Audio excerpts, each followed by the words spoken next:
Amen. At ngayon, syempre, Disyembre na, no?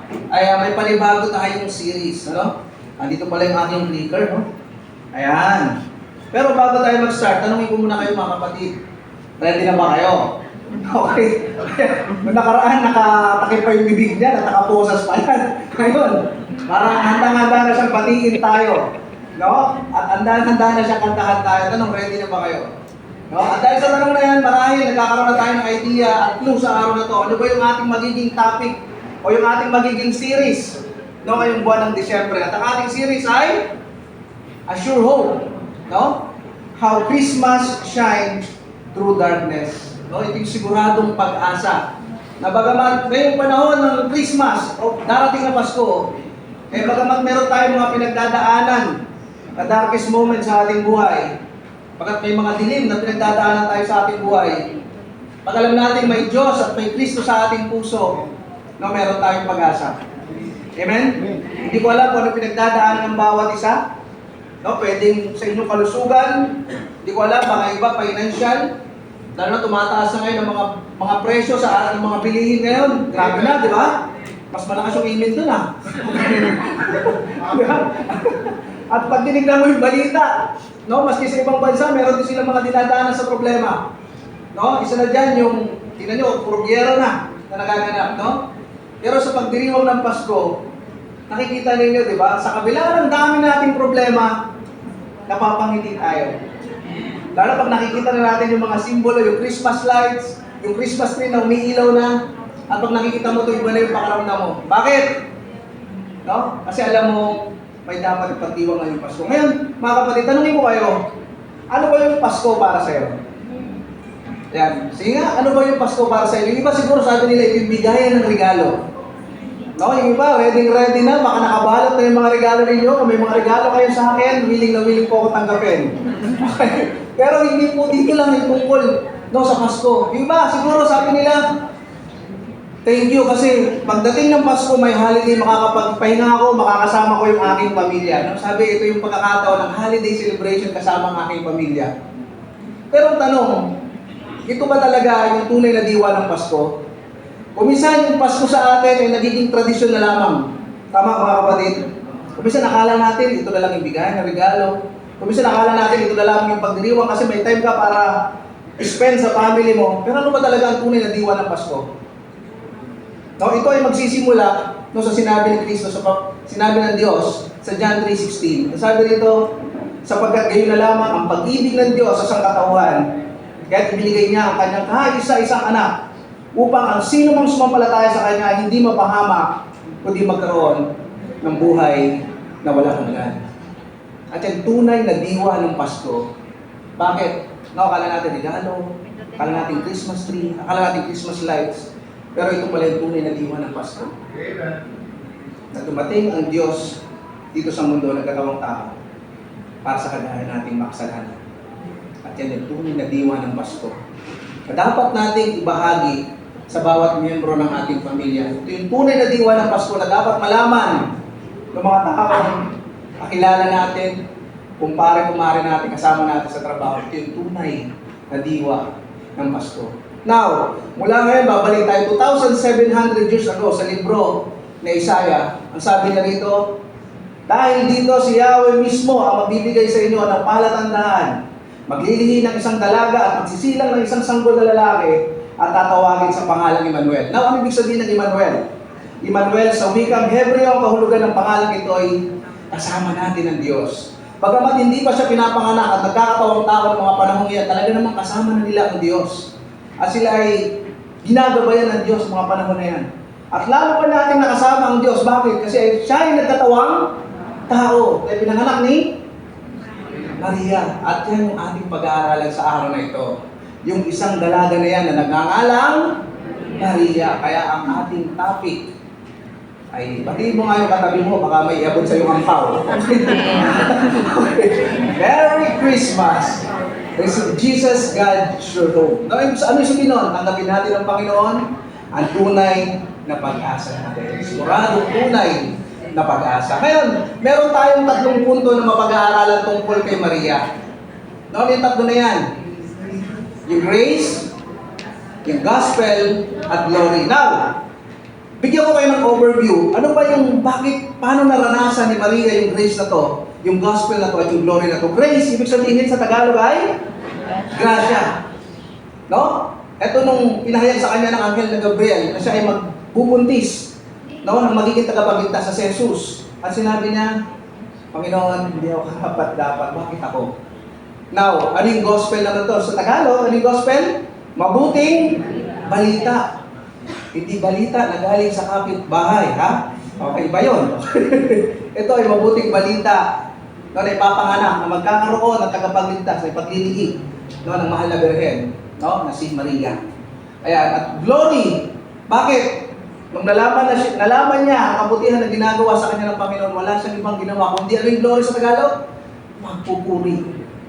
No? Pagluwalhati sa Diyos. At punta tayo sa unang point natin, grace. Sabi ni Maria, I don't deserve this. Punta tayo sa Luke 1. Sabi rito, sa ka-6 na buwan, ang anghel na si Gabriel ay sinugo ng Diyos sa Nazareth, isang lungsod ng Galilea. Sinugo siya sa isang dalagang birhen na pinagkasundong mapangasawa ng isang lalaking nagngangalang Jose. Si Jose ay mula sa angkan ni David at ang pangalan ng dalagang birhen ay Maria. Ngayon, tingnan natin, no? Sino ba tong Gabriel na to? Actually, dalawa yung pinangalanan sa Bible. Yung warrior na angel, si Michael, no? At si Gabriel, ito yung mensahero ng Diyos. 3 beses nagpakita sa Bible. Sa una, sa panahon ni Daniel, nung sila ay sakop ng Babylon, sila ay bihag ng Babylon, no? Nangusap sa kanya si Gabriel. At alam niyo si Daniel, time na yun, nagkakaroon ng mga pangitain, nagkakaroon ng vision tungkol sa Israel. No? At pinaliwanag ni Gabriel yung mga pangitain na yun. Pangalawang pagpapakita niya ay kay Zacarias. Si Zacarias ay isang pare sa Jerusalem. Sila ay matanda na, ang asawa niya ay si Elizabeth, na kamag-anak ni Maria. No? At si Elizabeth ay baog. At nung nagpakita siya kay Zacarias, sinabi niya, ang iyong asawa ay magkakaroon ng anak. So gulat na gulat si Zacarias. At ang pangatlong pagpapakita niya, ito nga tungkol kay Maria. Kaya nabanggit din dito yung Nazareth at yung lungsod ng Galilea. Nung time na yun, ang Nazareth ay hindi kilalang bayan, hindi kilalang lungsod sa Galilea. Ito ay masasabing malayong probinsya ng panahon na yan. No? Hindi kilala yan. No? At marahil yung iba rito, no, may sinasabi sa iyong Diyos. No? Bagamat hindi ka kilala. No? At sinabi pa rito, no? Sabi rito ni Philip, may akong sa Bible na si Philip, sabi niya kay Nathaniel, alam mo Nathaniel, nakita na namin ang Messiah, nakita na namin si Jesus. No? Siya ay nasa Nazareth, sa Galilea. Alam mo ano sabi ni Nathaniel? Anong magandang manggagaling sa Galilea? And sometimes, no, baka meron iba sa inyo rito na judge kayo. Ito sasabihin ko sa inyo kapatid, hindi ka man kilala, hindi ka man napapansin, marahil nag-judge ka ng tao, pero ito sasabihin ko sa iyo, maganda ang plano sa iyo ng Diyos. Amen. At sige, tuloy niyo pala ka. Glory to God. At kung gusto kang gamitin ng Panginoon, gagamitin ka ng Panginoon. Ano mang background meron ka. No? Ano mang background meron ka.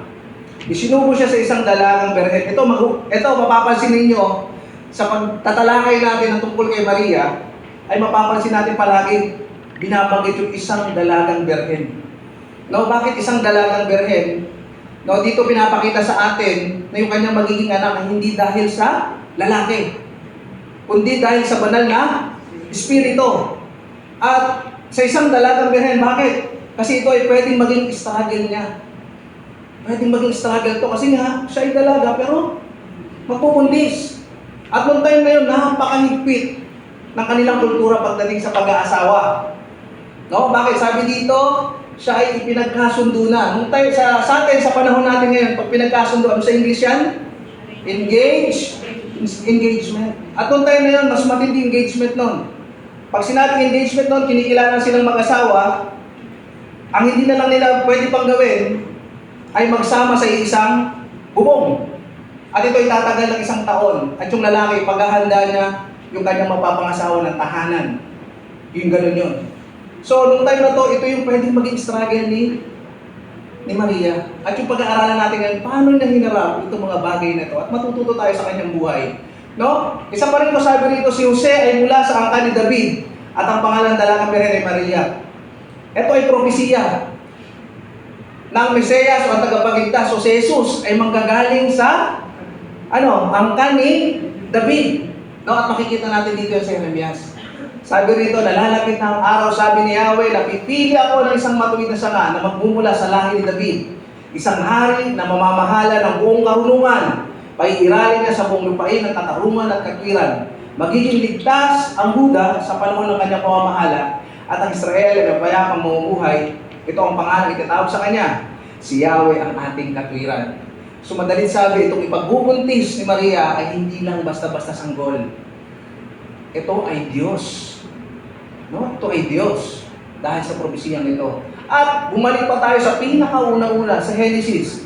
Doon pa lamang ay naprophesy na, kayo ng babae aking pag-aawayin, binhi mo't binhi niya lagi kong paglalabanin.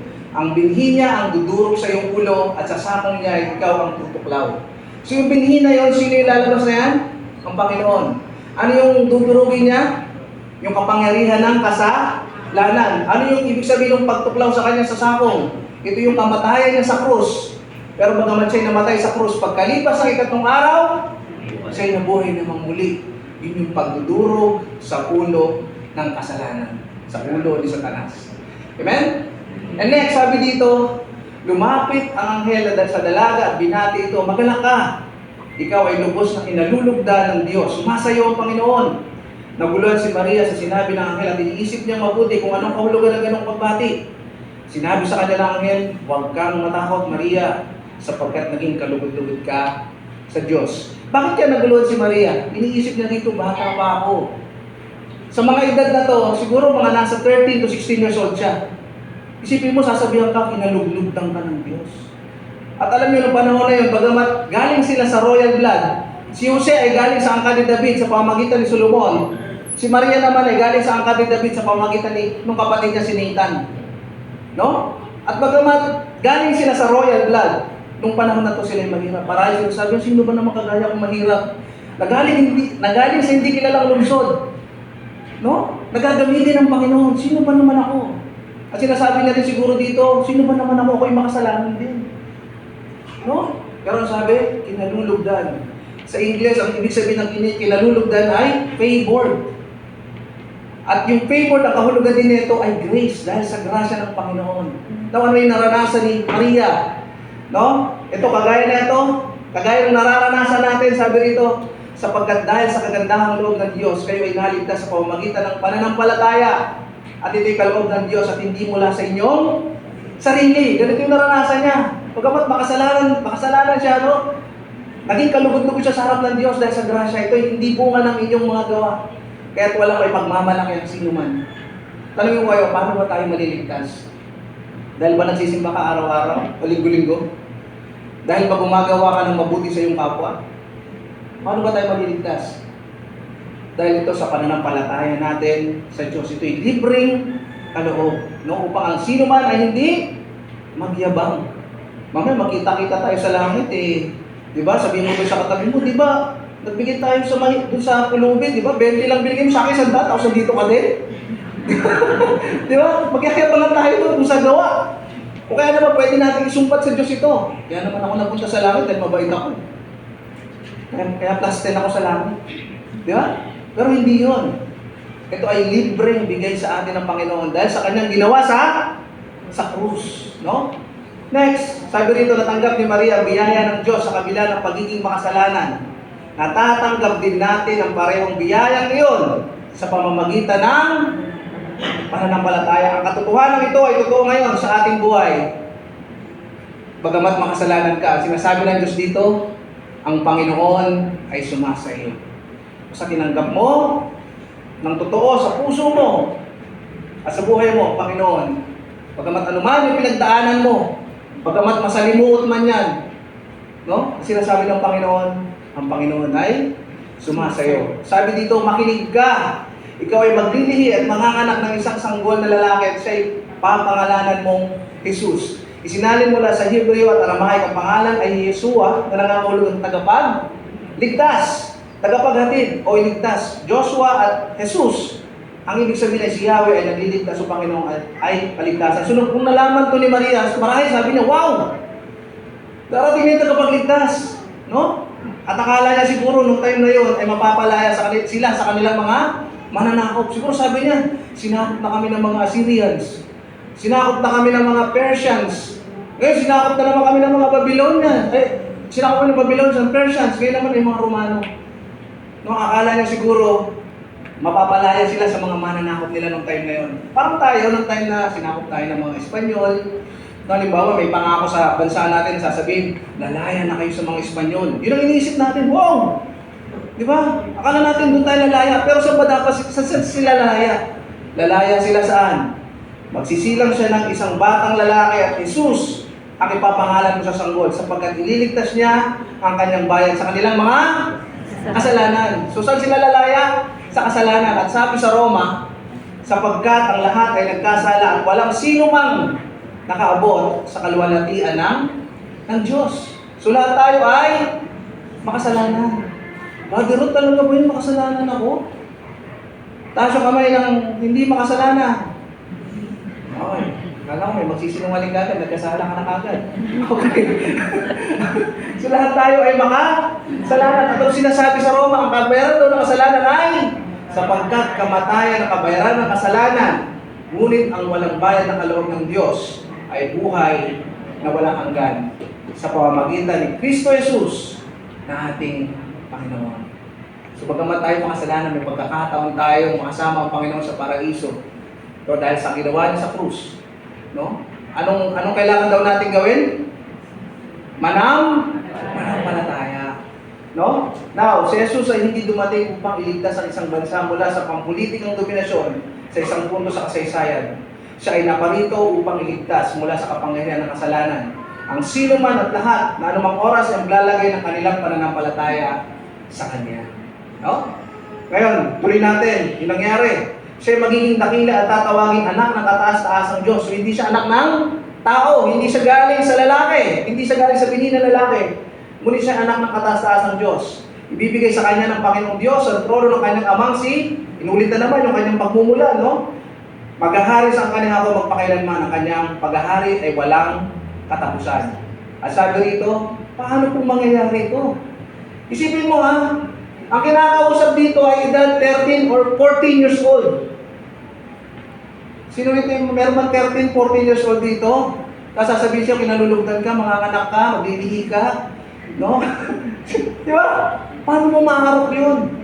Hindi siya nagdududa sa kapangyarihan ng Panginoon, kundi nagtatanong siya ng details. Ano ba po yung mangyayari? At marahil yung iba sa inyo ngayon, mali. Okay. At marahil yung iba sa inyo ngayon, ay may mga pinagdadaanan na hindi alam yung sagot. No? At walang masama kung magtatanong ka sa Diyos. Lord, alam ko may pinagagawa ka sa akin, pero hindi ko alam kung paano gagawin ito eh. Lord, alam ko meron kang naisip paggawa sa akin, pero hindi ko alam kung paano sisimulan. May mga uncertainties tayo sa mundong ito. Pero ang sinasabi sa atin dito, huwag kang mayang magtanong. Kung merong excitement.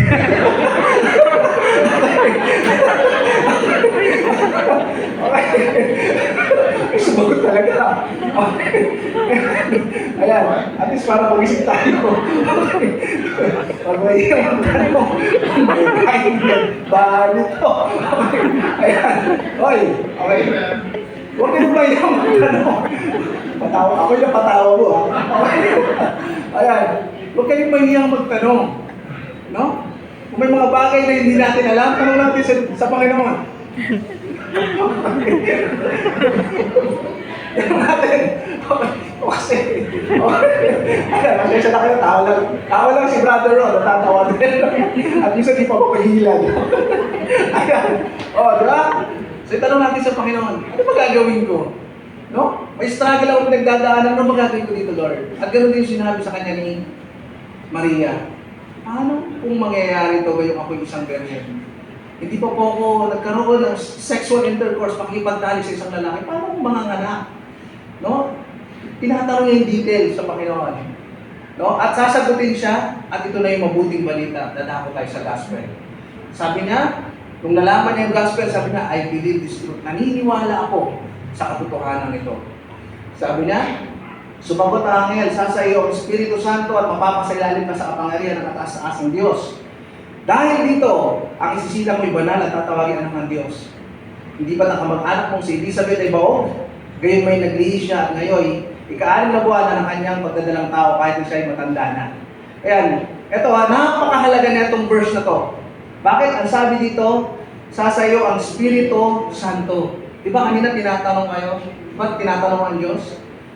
No? Ang sinasabi sa atin, bagamat hindi mo alam yung mga kasagutan, hindi mo alam yung mga mangyayari, no? Hindi mo alam kung ano yung kinabukasan, ano sabi sa rito? Ikilo sa iyo ang banal na Espiritu. Papasok dyan ang pananampalataya. No? Sabi rito, bakit mahalaga na sinabi rito ng Espiritu Santo? Ang Panginoong Hesus ay hindi papanganak dahil sa isang lalaki. So, ibig sabihin, nung nag-aaral tayo sa Roma, yung libro ng Roma, sabi doon kaya daw tayo makasalanan dahil daw ang ating kasalanan ay minana natin kanino? Kay Adan. Dahil tayo ay galing sa binhi ni Adan. No? Ang Panginoong Hesus hindi siya galing sa binhi ni Adan. Siya ay galing sa Holy Spirit. At balikan natin sa Old Testament. Sa Old Testament, anong kailangan daw na ialay na tupa? Dapat daw walang kapintasan. Para yung atonement natin sa Panginoon, no, magiging kalugod-lugod sa Kanya yung inalay natin. Dito ba sa mundong ito, meron bang makikitang walang kapintasan? Hindi rin ako yun. Hindi rin yung katabi mo yan. Bagamat maganda yung katabi mo at gwapo. Hindi yan yung basehan. Kailangan walang kasalanan. Kaya ang sinasabi dito, galing ang Diyos, no, ang Panginoong Hesus sa Espiritu Santo. Kaya siya yung kalugod-lugod, no, na magiging handog. Ngayon, nabanggit din dito si Elizabeth, ito yung binabanggit ko sa inyo kanina na asawa ni Zacarias. No? At sila ay matanda na noong panahon na to. At si Elizabeth ay baog pa.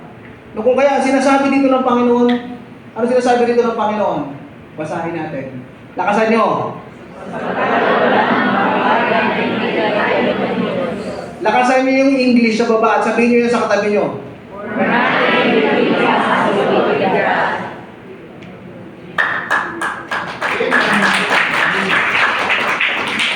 Kapatid, ito sasabihin ko sa iyo. Sa sandaling ito, hindi ko alam kung ano yung pinagdadaanan mo. Sa sandaling ito, hindi ko alam kung ano yung problema mo sa buhay. Hindi ko alam kung ano yung challenge mo, yung challenges mo, struggle sa pinagdadaanan mo. Baka malamang kaya ka nag-church ngayon para ipanalangin mo ito sa Panginoon. At ito yung sinasabi sa iyo ng Panginoon sa araw na ito. Ito yung sinasabi sa iyo ng Diyos. Ito yung dapat maging memory verse mo. Sinasabi sa atin, for nothing will be impossible with God.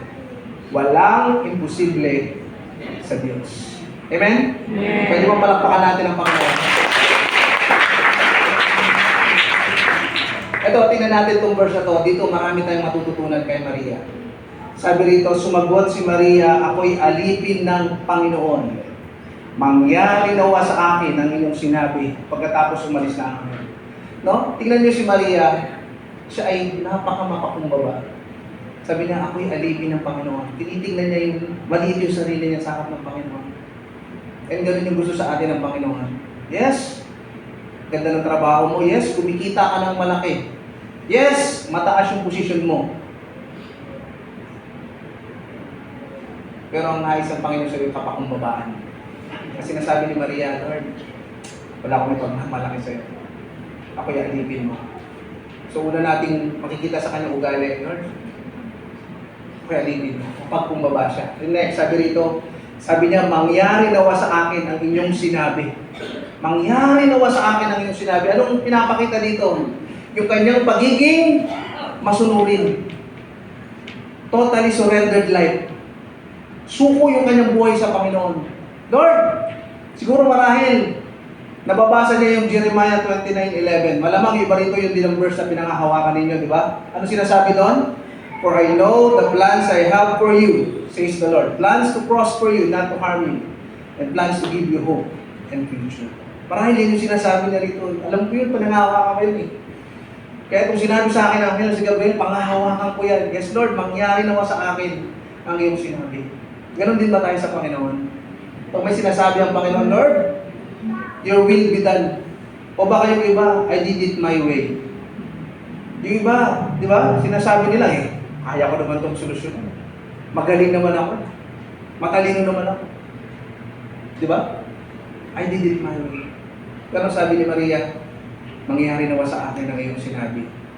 No? Pag may pinagagawa ba sa iyo ang Diyos, may availability ka ba? Si Maria available.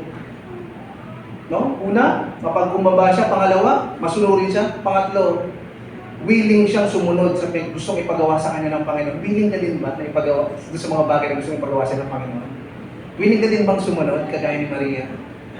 Yan yung nakita sa buhay ni Maria. At pagkatapos ito, umalis na ang anghel. Now, ano yung pwedeng mangyari kay Maria at pwede niyang harapin kung sinabi niya, Lord, your will be done? Una, sabi rito, si Maria daw ay pwedeng Mary risk yung kanyang reputation. Nung panahon na yun, siyempre siya ay dalaga, tapos malalamang buntis siya. Hindi naman alam na banal na espiritu pala yung dahilan bakit siya nabuntis, di ba? Tapos malalaman ng mga tao, ay yun. Kahit nga ngayon di ba? Nabuntis to. Di ba? Oh, yun yung matinding pagdadaanan niya. No, ano pa? Yung kanyang relationship. No, pwedeng sa pamilya niya, kahiyan to sa kanyang ama. Kahiyan sa kanyang pamilya. No, pwede siyang itakwil. No? At ganoon din kay Jose. Baka siyempre, mahal na mahal na si Jose. Pwedeng matapos yung kanilang relasyon dahil sa mangyayaring ito. At isa pa, marami silang pinaniniwalaan. Pero ano sabi niya? Ano sabi ni Maria? Mangyari nawa sa akin ang inyong sinabi. Andahan niyang harapin. Ikaw ba? Handa mo bang harapin? No? Marahil yung iba, dati kasama mo pa sa kalokohan. No? Sa mga kalalakihan, kagaya ko. Marahil yung iba, kasama mo pa dati sa kalokohan. Kaya lang ngayon, sumusunod ka na sa Diyos. Tapos tinatawag ka nila ngayon. Ito si pare dati. Ibang Kristo ang kilala niya ito No, Jis, ha? Ngayon, ibang Kristo na yung pinakikilala, hindi na natin makasama. Willing ka bang baguhin yung landas sa tatahakin mo kung dati dito, ngayon dito ka naman? Dati si Mari, kasama natin dito yan sa ano Dahil nga leader natin dati, malit ang bunganga din Ngayon, nagbabago ka na. Willing ka makalimutan itong mga kaibigan na ito? Willing ka bang palitan yung klase ng pamumuhay na meron ka? Willing ka ba na itong mga taong ito may masabing hindi maganda sa'yo sa pagsunod mo sa Panginoon? Parang kita, willing ka ba? Sabi ni Maria, mangyari nawa. Ito yung pinakamatinding pwedeng mangyari sa kanya dahil malamang nagpubuti siya. Ilalabas ang babae sa may pintuan ng bahay ng kanyang ng ama. Babatuhin siya roon ng mga kalalakihan ng lungsod hanggang sa mamatay. Pwede ito yung pinaka-worst na mangyari sa kanya pag nalaman siya ay buntis. Pwede siyang batuhin hanggang siya ay mamatay. Pero ano sabi ni, mangyari naman sa akin ang iyong sinabi. Totally surrendered life, Lord. Bahala ka na. Bahala ka. Hindi nagtagal at si Maria ay nagmamadaling pumunta sa isang bayan sa bulubundukin ng Buda. Pagdating sa bahay niya sa Kanyas, binati niya si Elizabeth. Alam niyo anong naramdaman niya? Grabe! Nakaiba itong good news na nalaman ko. I-share ko ito. Sabi niya. Alam niyo nung ni-research ko, mula Nazareth, papuntang Buda, halos 160 plus kilometers. Dati wala pang angkas, wala pang mobile, wala pang lalamog. Wala pang taxi. Marahil ito yung dinadaanan niyo noong time na yun. Madisyerto. Pero nung nalaman niya yung mabuting balita ng kaligtasan, kanyang pinuntahan yung kanyang kamag-anak na si Elizabeth. Sabi niya, yes, pupunta ako yung kadigroup ko. Answer prayer! Di ba? Sino rito yung pagka may digroup na sasabihin maulan? Tapos yung digroup leader niya, kapit-bahay lang niya. Sino rito kapag may digroup, sasabihin niya matraffic? Traffic ito mas matindi. Sino rito yung kadigroup, sasabihin, on the way na ako pero naliligo pa.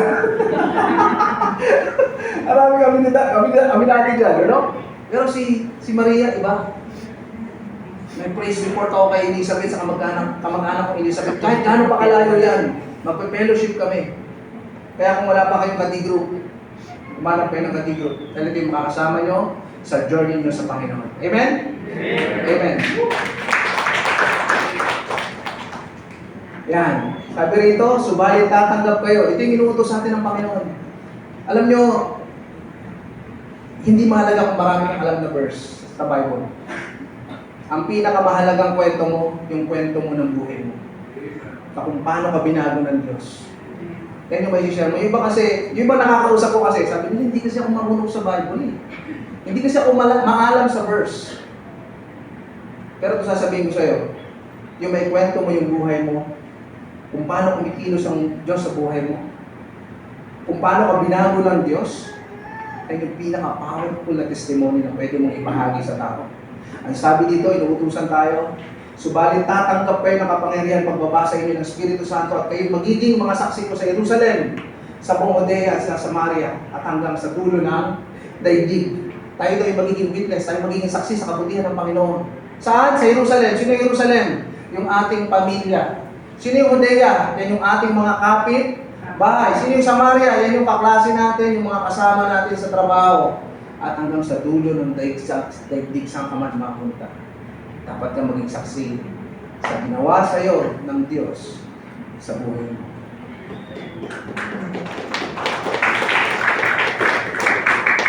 Napasigaw siya sa galak. Pinagpala ka sa mga babae at pinagpala rin ang dinadala mo sa iyong sinapupunan.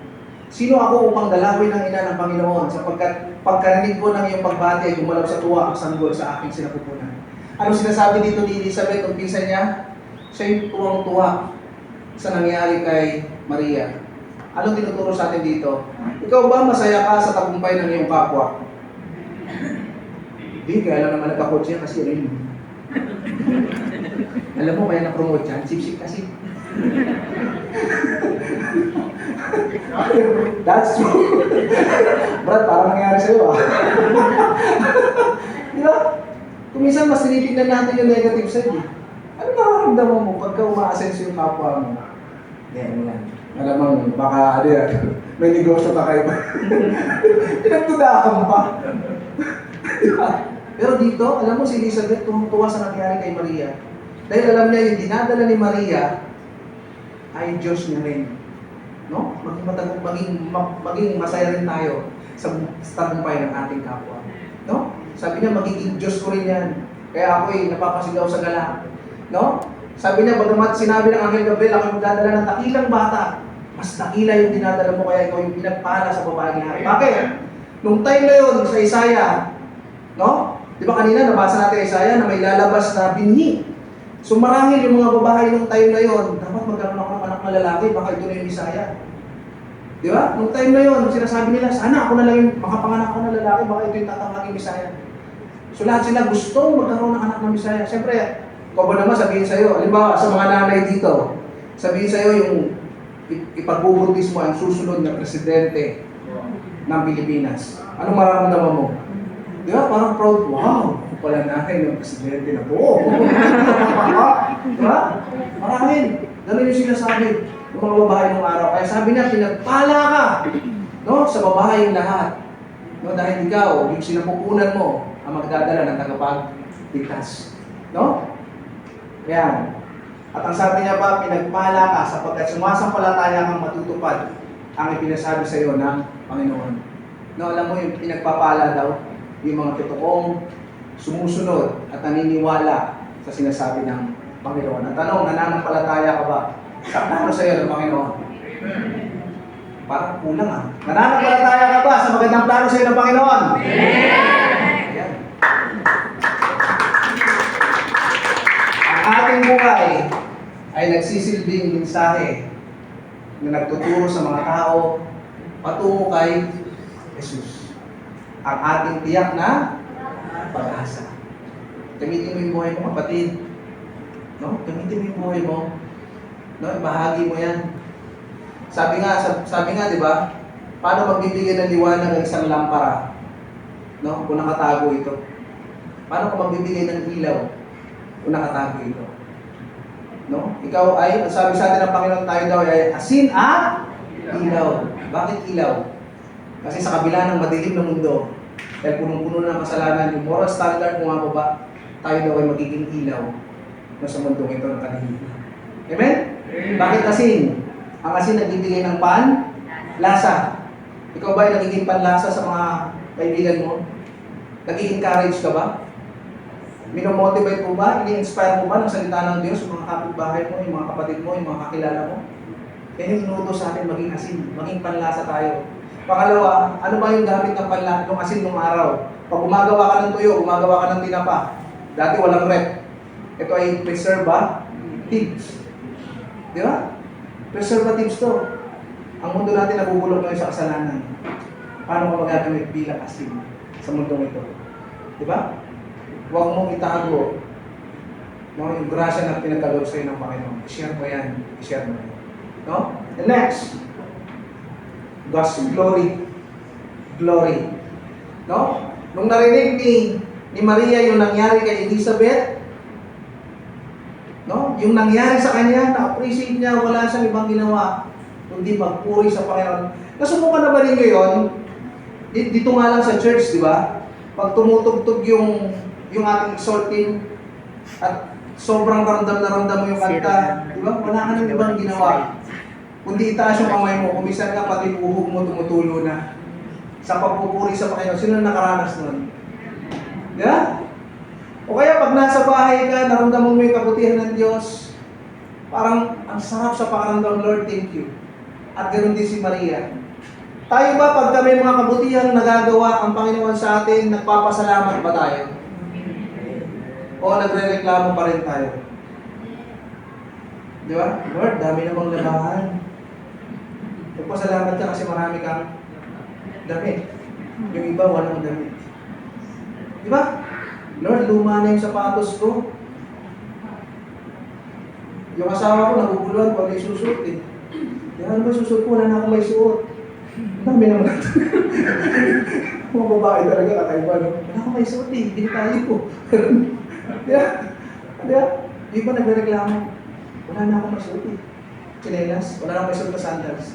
Pero magpasalamat ka kasi meron kang paa. Diba? Yung iba wala pa. Kung wala ka naman pa, magpasalamat ka pa rin, baka yung katabi mo walang ulo. Yeah. At ganoon yung naranasan ni Maria. Sobra siyang nagpapasalamat. At ito yung kanyang papuri sa Diyos. At sinabi ni Maria, ang puso ko'y alam niyo may kanta to eh. Ang puso ko'y nagpupuri sa Panginoon. Nagagalak ang aking espiritu sa aking tagapagligtas. May kanta yan. At dahil kumakanta si Maria noong mga panahon na yan, sabi na rito, nagpupuri ako sa Panginoon at ang aking espiritu nagagalak sa Diyos na aking tagapagligtas. Maski si Maria, inaamin niya na kailangan niya ng tagapagligtas. Na kailangan niya ng Diyos na magliligtas sa kanya. Inaamin niya siya tao rin na may kahinaan at may kasalanan. Kaya sinasabi na kailangan ko rin ng tagapagligtas. Sabi niya rito, sapagkat ninilap niya ang kanyang kapangalipin, napaka-humble talaga ni Maria. Tingin niya sa kanyang sarili, ay alipin ng Diyos. Wala kayo na lahat ng tao, tatawagin ako pinagpala. Na-appreciate niya yung ginawa ng Panginoon sa kanya. Sabi niya, ako ay pinagpala sa lahat ng mga kababayan. Dahil sa mga dakilang bagay na ginawa sa akin, makapangyarihang banal ang kanyang pangalan. Nakita niyo yung mga verses na yan. Nung time na yun, ang mga babae ay, nung time na yun hindi ngayon, nung time na yun, ang mga babae pagdating sa scripture o sa salita ng Diyos ay uneducated. Pero nakita ko dito, maganda yung pagpapalaki sa kanya ng mga magulang niya. Intentional yung pagpapalaki sa kanya ng mga magulang niya. Bakit? Pagamat uneducated yung mga babae na yun pagdating sa scripture, nakabisado niya yung scripture. Ito yung sinasabi sa atin. Parents, nasa kami ng mga parents. Parents, malaki ang responsibilidad natin sa pagpapalaki ng ating mga anak. Malaki. Maging intentional tayo. No? Lalo na sa pagtuturo ng salita ng Diyos. At yan ang responsibilidad natin. So baka magkaroon tayo ng anak kagaya ni Maria. Tignan nyo, grabe yung puros scriptures yan. No? Ang kanyang kahabagan ay para sa lahat ng saling lahi, may tako sa kanya. Ipinakita niya ang lakas ng kanyang mga bisig. Nilito niya ang mga may panalong isip. Tinanggal sa kanilang lulukan ng mga may kapangyarihan at tinaas ang mga nasa abang kalagayan. Pinasagana niya sa mabuting bagay ang mga kapuspalad at pinaalis ang walang dalang anuman ang mga mayaman. Tinulungan niya ang Israel na kanyang lingkod at hindi niya kinalimutan kahabagan nito, tulad ng kanyang ipinangako sa ating mga ninuno kay Abraham. Sabi rito, pupurihin kita o Panginoon, yung Diyos, ng aking buong puso at luwalatiin ko ang iyong pangalan. Magpakailanman, sapagkat nakila ang iyong magandang loob sa akin at iyong niligtas ang aking kaluluwa sa pinakamalalim na shoal. Alam mo yung shoal na yan? Yan yung lugar ng mga patay. Yan yung impyerno. No? At alam niyo kapatid, no, ako na-experience ko din yung kabutihan ng Panginoon. At nung na-experience ko yung kabutihan ng Panginoon, ako nagpapasalamat ako sa aking asawa at siya yung ginamit ng Diyos para sa akin. Grabe din yung pinagdaanan kong buhay. Namuhay din ako talaga sa sobrang makasalanan ko buhay. At nagpapasalamat ako sa aking asawa. At naramdaman ko yung grasya ng Panginoon na yun, ito yung ginawa namin. Sabi ko, mag-church tayo linggo-linggo. Kita ninyo, no? Yung ano na yan, yung cute na bata na mataba na yan, sobrang bait na niyan ngayon. Hindi ko andyan yan, no? Patakbo-takbo. Sabi ko, parang yung sinasabi ni Joshua, pinangawa ko yung sinasabi ni Joshua eh, as for me and my house, we will serve the Lord. No? Kung naramdaman ko yung grasya ng Panginoon, sabi ko, magpapatuloy tayo sa Panginoon. Mas matindi pala yung alam mo yung may kalokohan tapos nakakilala sa Diyos. Mas matindi. Hindi ko sinasabing, oy, kung mabait ka, hindi ko sinasabing, dapat nagiloko-loko na lang ako eh. Hindi okay. Base sa Panginoon, base sa naging buhay ko. No? Sabi ko, magpapatuloy tayo sa Panginoon.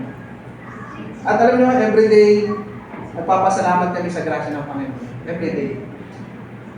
Kagaya ni Maria, grace, gospel, and glory.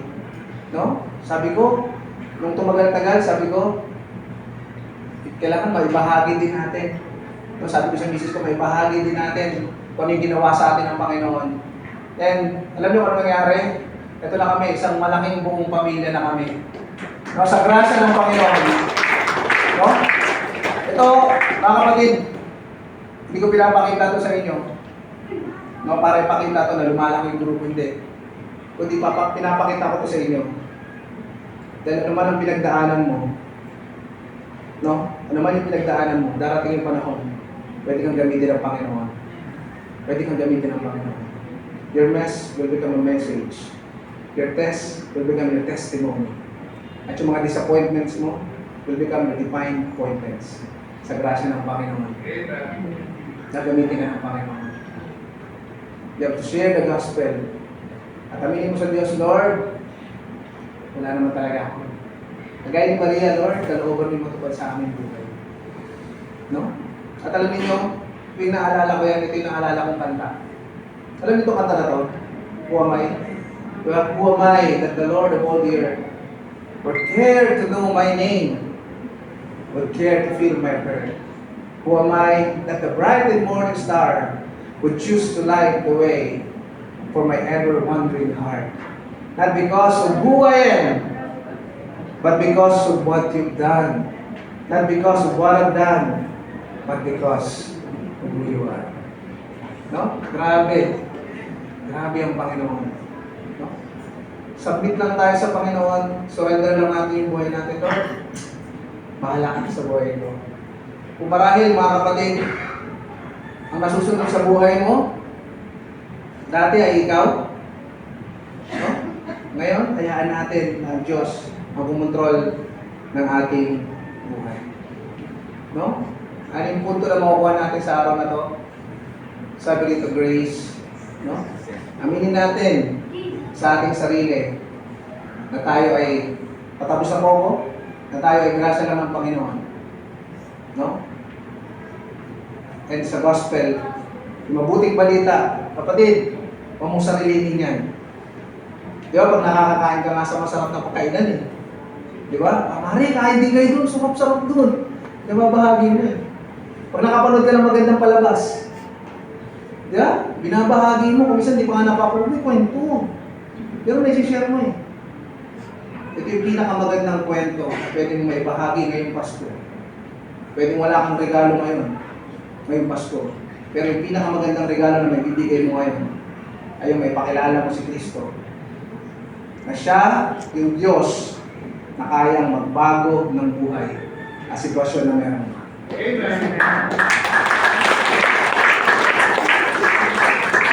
pray mga kapatid. Tayo tumayo mga kapatid.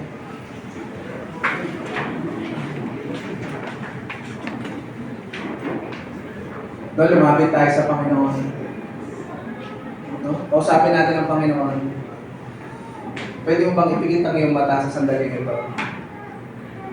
At kausapin mo yung Diyos na magpasalamat ka sa Panginoon sa grasya niya sa iyo. Sa bagamat sa kabila ng ating mga kasalanan pamumuhay, sa kabila ng ating maduming pamumuhay, bagamat nagtugmok tayo sa kasalanan, nandiyan yung grasya niya sa atin. Noon, pinadala niya yung kanyang bugtong na anak na si Jesus para mamatay sa cross. Magkaroon tayo ng kaligtasan.